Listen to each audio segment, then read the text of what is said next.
ايه الاسباب المهمة اوي اوي اوي اوي اوي اللي انا اسيب ال 2 و3% للون اللي انا شاريه في البيت بتاعي واروح اعمل ريفاينانس كاش اوت؟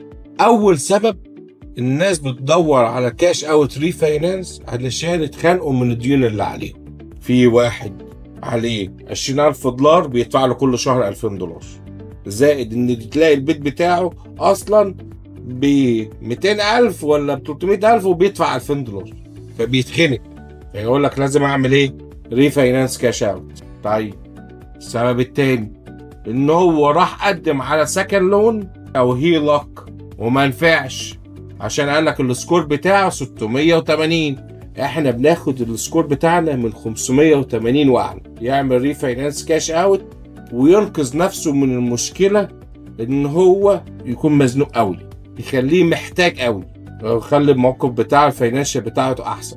وعلى العموم زي ما انا بقول دايما، كل واحد ليه حاله خاصه. اللي بيسيب ال 2 3% دوت عنده ظروف خاصه ان هو يعمل كاش اوت ريفاينانس. لو عجبك الفيديو اعمل لايك وشير. لو عايز تتكلم معايا احجز ميعاد في gmbrokerage.com ونتكلم مع بعض عن طريق الزوم، وربنا معاكم.